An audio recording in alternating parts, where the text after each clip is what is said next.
Okay, so let's not have that mic do that reverb thing. Wow, thank you. Whoops, don't want it to touch that. Okay. Wow, the holidays are fully and completely upon us right now. Do we agree to that? Yeah, we're in the middle of it all, right? What I really want to know, I want you to know is that wherever you are in the continuum of emotions, that you are always welcome here on Sundays because this is a place of joy. That's the name of it. That's what we call it. And this is a place where you can connect with love itself, because one thing about our center, and it's the word on the street, folks, one thing about it is they walk in and they feel the love. They feel the welcome that each and every person here contributes to the whole, to this community. So this time of year can bring about happiness, joy, really, uplifting emotions. And it can also bring about sadness. It can bring about depression. It can bring about loneliness. And so that's why we come together to support each and every one that walks through that door. And that's why we're having Christmas Eve, which J.O. is going to be there singing carols for us. A candlelit Christmas Eve service. We've got Vince DiPasquale coming in, giving a talk. He does every Christmas Eve. We love Vince. He's a founder of Starting Point. And then we have a Christmas Day for those of you that want to come and be with us on Christmas Day. So we're doing it all. So it's my hope and prayer that you will be nurtured and nourished by your experience here each week. And then another plug, not a plug, but a fact is that we have these really strong credentialed and licensed practitioners who are there to support us and to give spiritual counseling when needed. So December is the month also, and this year it's pretty interesting, where we celebrate Hanukkah. And that commemorates the holiday of lights. And it just so happens that this year it's on Christmas Eve. So, that's really a double, it's going to be a powerful evening, because you have two major consciousnesses really blending, the Judaic Christian consciousness blending together. I know there are so many other holidays that are, in there too, but we're going to stick with those two for today. And we celebrate the birth of Jesus on Christmas. But in New Thought is a slight twist on celebrating the birth of Jesus, because we do not exclusively celebrate the birth of a man, but expand our celebrations to the birth of the cosmic Christ that's present in each and every one of us. Remember, Jesus was the way shower, the example, to teach us that love is truly the answer, that service is truly the answer. And so Ernest Holmes, who's the founder of religious science, tells us in his book, Science of Mind, this: each partakes of the Christ's nature to the degree that the Christ is revealed through him. And remember, Christ means anointed one. That the Christ is revealed through him. And to that degree, he becomes the Christ. We should turn to that living presence within. Recognize it as the one and only power in the universe and unify it with it. Declare our word to be the presence, power, and activity of this one, he writes. We should speak the word with belief in its power, because the law is the servant of spirit. If we could stand aside and let this one perfect life flow through us, we could not help but heal people.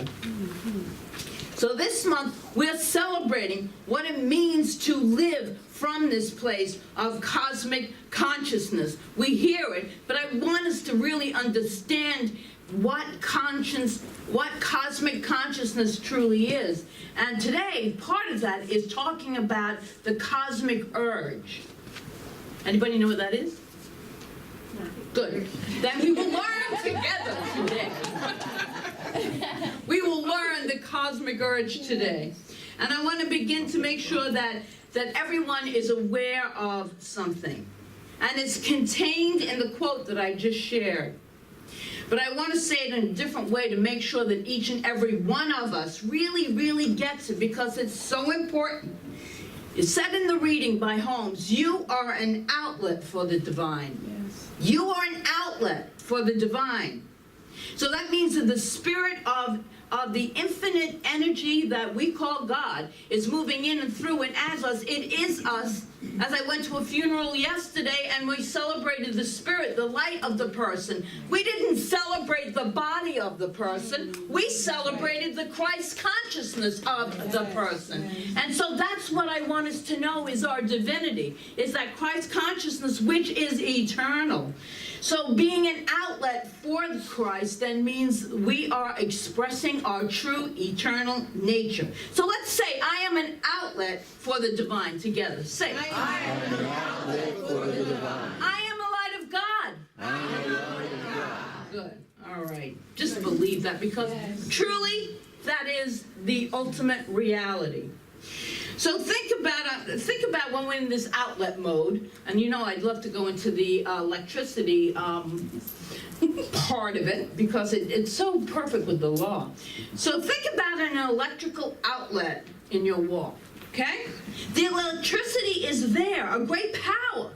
A great power is ready to be used. The energy is waiting to be called into. But it is dormant unless we plug into it. Only then is the electricity called into action. The potential is always there. And so it is with our divine energy. It's the same thing. This living, dormant, waiting for us to plug into its power. And what a power it is. It is not some power or even a great power. It is the only power. Is it omnipotence? It is truly the most powerful force that we could ever gift ourselves with. And to remember to plug into it, which is what the classes are all about. Which is why we meet here on Sundays, to remember, hey, I got to plug into my source. You are not the source. Your job is not the source. Your relationship is not your source. God is your source. This is the truth. Or as this is a quote that I shared also, the one and only power in the universe. There is one power in the universe, and that all power, the one and only power in the universe, is waiting to be expressed through you. It's there. It's always there. But until you turn within and recognize that there's something besides these five senses, there's something besides this physical vessel, there's something so much greater within me. Plug into it, and that's becoming aware. We talk about becoming aware. Now, I said that it's lying dormant, but that's not completely true. It's not completely dormant in us. Actually, it is always desiring to express itself through us. So there is this nagging, this longing feeling that we might feel for something more, something more. There is a call for something more. I know, and I've told this story before, that one Christmas actually, when, I don't even know how many years now, over 20 years ago, when Christmas was there, Christmas morning was there. All the presents were there, the family was there, everybody was happy, lots of food, but there was a nagging emptiness within me. What that nagging emptiness was I did not have a connection with the true power of my being, with that loving God, and I felt empty. None of these outside things could fill that nagging, longing desire. So I want us to know this kind of spirituality, it did it for me, and I know it's done it for a lot of people here. It fills us. This is really fulfillment. It really is fulfillment. And I like gifts. I love presents. Anyone that knows me knows that. Thank you, Denny, for my bracelet, too. But the real gift is the gift of turning within, because that's where the peace and the love are, within us. All of the great and wise people who ever made a difference on this planet healed this cosmic urge. People such as Buddha, such as Jesus, Gandhi, Martin Luther King, Mother Teresa, Ernest Holmes, Teresa of Avila, who we studied in our high consciousness class, talked about that, and the list can go on and on and on. And they all clearly heeded the urge and changed the world forever. Now, we often think of such people with great respect and reverence, as if they were different from us, as if they were different and special. And they're much smarter. They're much more saintly, much more courageous, chosen people. Right? Do we ever feel that way? Yeah. Well, it's not true. It's only true in what they do because they follow that divine urge. We think of them as great mystics, but as we learn in this class that just finished, that was so powerful, is that we too, when we make that centered connection with spirit, we are the mystics living in the world. We are now mystics without monasteries. There's no need for the walls anymore. We don't need the walls because this world needs people who are connected spiritually and who live.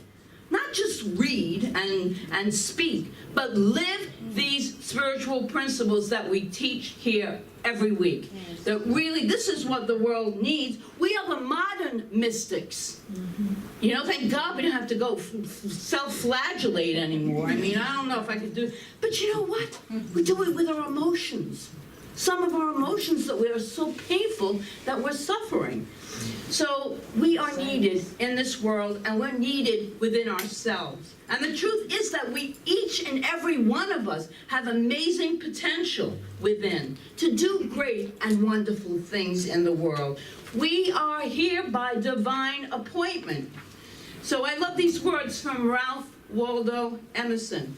The fact that I am here certainly shows me that the soul has a need for an organ here. That organ is this physical form. How can spirit express through us if it doesn't have a form to express through? So this is truly part of the fundamental, and Emerson got it. Emerson really got it. We need these organs to move through this vessel organ, to move through this human realm. We simply must be willing to prayerfully pursue the cosmic urge and to patiently prepare for its revelation. I'm going to look at each one of those. Prayerfully pursue the cosmic urge. There is a precious story, and I know a lot of you have heard this before. It's in our Radical Forgiveness class, but it's about a 4-year-old, and the parents brought home the brand new baby. So the 4-year-old, he wanted to be with this baby. In fact, he was quite insistent and kept pushing and pushing his parents to leave him alone with this baby. And they, of course, were very concerned about leaving the 4-year-old alone with the newborn. But they turned on the baby monitor so they could hear what was going on in the room. And from what the parents could tell from the baby monitor, it sounded like Big Brother got as close as he could to the baby's ears, and through the slats on the crib, he whispered, "Tell me, baby, what is God like? I'm starting to forget." Wow. We can forget too. Do we not forget? Yes. We can forget too. But the truth is, we are here to consciously remember, to prayerfully pursue the God of our being, the God of our understanding, and who we have come here to be, in perhaps big ways in the world and small ways in our lives. Remember that the universal energy that we call God does not recognize big or small. It doesn't recognize it. Speaking of the cosmic urge, in the Basic Ideas of Science of Mind, Holmes wrote this: "There is something within us which constantly pushes us forward, which demands continued progress.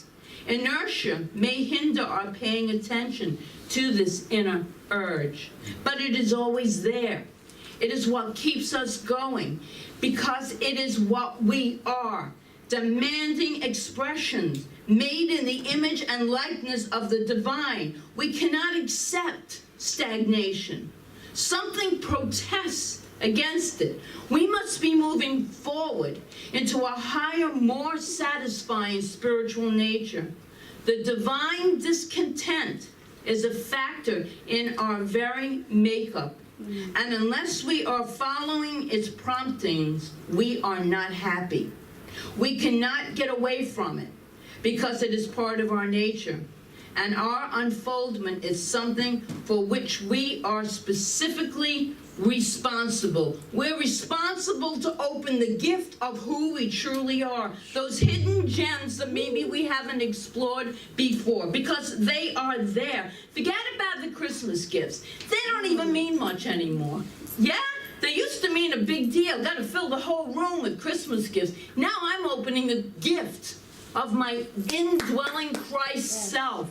That's the best gift. There is no loneliness there. There is no depression there. There is only the love of God that's waiting for me to plug into it. So I'm plugging into that. That's my Christmas gift to myself. I love my teach. Okay. So this divine discontent now is in your life, urging you forward. You would not even be in this room if you were not looking for something to connect to. And so this whole teaching is empowering. Yes. That is the whole point of New Thought, is to empower us to recognize that within us are amazing gifts that we haven't even explored yet. And what gets your attention during this divine discontent is this passion and enthusiasm that you might feel within you, because the cosmic urge wants to get our attention, and it wants to pull us out of our playing small. Or as the Persian poet Rumi said in a bit of a softer way, feel yourself being quietly drawn by the deeper pull of what you truly love. Truly, find out what you love. Do it. Just move forward, do it. And whatever step you need to take. It doesn't have to be big, huge, leave your job, your career, your relation. It doesn't have to be that. It could be. I found that out. It could be, but it could be smaller things too. But really get a hold of what is I love to do, and just take that little step. If you are struggling with getting the big picture of your purpose, your vision, your passion, you must live the little picture passions. Do what you can do in this moment. Do what is plausible to you. Speak the truth for yourself. When you do this regularly with the small things, the bigger passions will be easier to identify. Things usually start out in small steps, small increments. And then it's like all of these people that we admire started out with small steps. And then the end part of it was one step leads to another. That's the spiraling evolution of our divine nature. So Howard Thurman, an influential author and philosopher, theologian, educator, and civil rights leader, once said, "Don't ask what the world needs. Ask what makes you come alive. Because what the world needs is people who have come alive." Are you tired of sleepwalking through life? Yes. So come alive and take charge of your life. And prayerfully pursuing your cosmic urge just might require some patience. Patience for the revelation. Patiently prepare for the revelation. Here is a great story. I like this story. Found this story. This is a very lovely little story. It's the importance of patience to let the divine urge in us unfold in its perfect and right time. Because we want everything to happen right now. Yes. You know? And it doesn't always work that way. Sometimes it does, but most of the time, you have to take that breath, and we have to follow divine timing. Okay, so this is called a late bloomer. It's a little story. I want you to see if you see yourself in this story. A cactus stood all alone in the desert in Mexico, wondering why it was stuck in the middle of nowhere. I do nothing but stand here all day, it sighed. What use am I? I'm the ugliest plant in the desert. My spines are thin and prickly. My leaves are rubbery and tough. My skin is thick and bumpy. I can't offer shade or a juicy fruit to any person passing by. I don't see that I'm of any use at all. All I did was stand in the sun day after day, growing taller and fatter.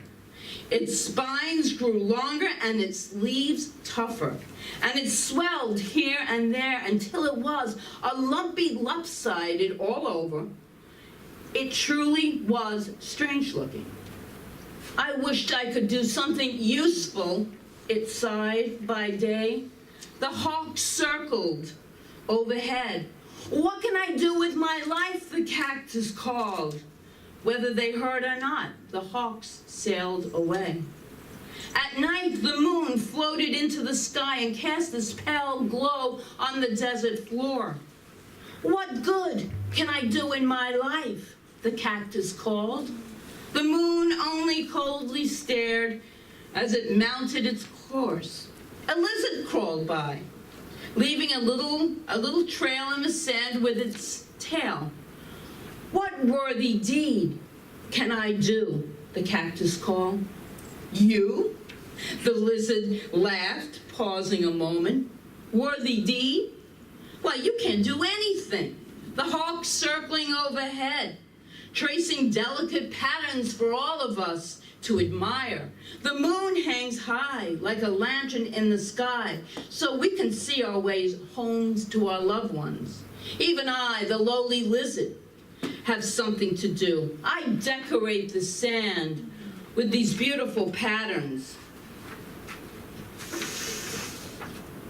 I pull my tail along, and all of these brush strokes just make these gorgeous patterns. But you do nothing but get uglier every day. And so it went on, year after year. At last the cactus grew old and knew its time was short. Oh Lord, it cried out, I've wandered so long, I've tried so hard. Forgive me if I failed to find something worthy to do. I fail that now it is too late. But just then, the cactus felt a strange stirring and unfolding, and it knew a surge of joy that erased all despair. At its very tip, like a sudden crown, a glorious flower unexpectedly opened in full bloom. Never had the desert known such a blossom. Its fragrance perfumed the air far and wide and brought happiness to all passing by. The butterflies paused to admire its beauty. And that night, even the moon smiled to find such a treasure. The cactus heard a voice. You have waited long, the Lord said. The heart that seeks to do good reflects my glory and will always bring something worthwhile to the world, something in which all can rejoice, even if for a moment. This tale from the Mexican desert assures us that we will answer the divine urge if we patiently prepare for its revelation. Patiently prepare for its revelation. The flowering of the cactus, perhaps symbolizing, it could symbolize the seventh chakra, the enlightenment, the crown chakra, the knowing God, the Christ consciousness that's within each and every one of us. Patience, my friends, patience is what is necessary. And if you remember in the movie Saving Private Ryan, a group of soldiers in World War II was sent deep into enemy territory to rescue one soldier whose brothers had all been killed. And so the army wanted to save the sole surviving son and send him back to his parents. There was a lot of discussion about whether this was a worthy mission, a smart mission. It certainly was a dangerous mission. And they went in to save Private Ryan. And in the final moments of rescuing him, there is a battle. And the leader of that small band of soldiers is mortally shot. As he was lying there dying, Private Ryan came over to him, and in his last breath, the leader, and it might not be exactly in these words, but it's in this essence, said to the young man, "Make it worth it. Make it worth it." When we prayerfully pursue the cosmic urge that wants to express in and through and as us, and we patiently prepare for its revelation, and I know this is true because I did this. I asked God, God, please find something, use me in whatever way. Be careful of what you pray for. Use me in whatever way, and you know that it does. And I had to be patient. And so I followed the things in those small steps that I was passionate about, and it led to greater and greater ways of showing up in the world. So the patience prepares us for the revelation, and we make it worth it. We bear a reflection of the image of God that is the truth of our being. We stand in and in fact celebrate our own Christ consciousness. I want to make it worth it. Don't you want to live a life that's worth it? That's what this Christ consciousness is truly about. That's what we're celebrating in this month of December. The light of the Christ consciousness that shines and radiates in and through each and every one of us. So I know I want to make it worth it. I hope you do too. And so it is.